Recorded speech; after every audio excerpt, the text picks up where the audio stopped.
1, यानी x1 का value -5 कर लेंगे और y1 का वैल्यू -1 कर लेंगे। ठीक है। शीर्ष बी का निर्देशांक देखिएगा, शीर्ष बी का निर्देशांक ध्यान पूर्वक बच्चों देखिए, शीर्ष बी का निर्देशांक जो है वह मान लेंगे क्या, बोलिए 3, -5।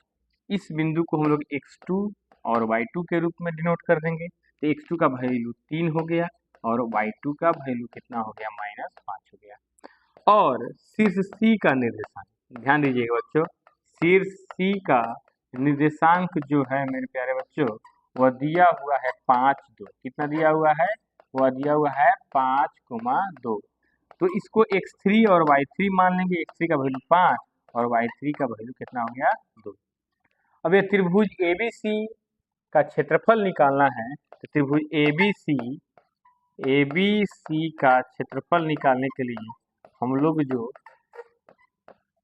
त्रिभुज के क्षेत्रफल का फॉर्मूला होता है उसका प्रयोग करेंगे।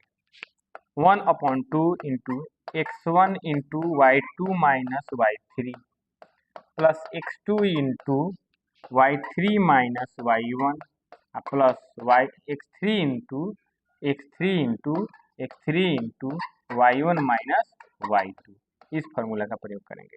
अब मान रखिए x1, x2, x3, y1, y2, y3 का मान जहाँ जहाँ है वहाँ पे रखना होगा।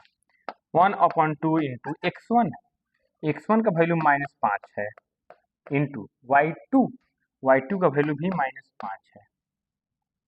ठीक है, माइनस y3 का वैल्यू 2 है, प्लस x2 का वैल्यू 3 है, y3 का वैल्यू 2 है, माइनस y1 का वैल्यू -1 है, y1 का वैल्यू -1 है, प्लस में x3 का वैल्यू 5 है, इंटू y1 का वैल्यू -1 है, माइनस में y2 का वैल्यू -5 है।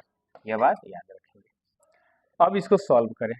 ठीक है, 1/2 इंटू -5 और -2 -7 होता है, -7 से गुना करेंगे -5 में तो 35, 7 बचे 35 हो जाएगा, प्लस में 2 माइनस प्लस 1, 2 1 3, 3 3 9 हो जाएगा, प्लस में। अब ध्यान दीजिए ये माइनस प्लस हो जाएगा 5 में से 1 घटेगा, कितना होता है, 4 होता है ना, 4 5 कितना हो जाएगा, 20 हो जाएगा। अब ध्यान दीजिए 35 जोड़ 9 कितना, 44, 44 और 20 कितना होता है, 64, 1/2 गुना 64 वर्ग इकाई होगा। अब 2 से भाग करेंगे 64 वर्ग इकाई में तो हो जाएगा 32 वर्ग इकाई। 32 वर्ग इकाई इस सवाल का करेक्ट आंसर हो जाएगा।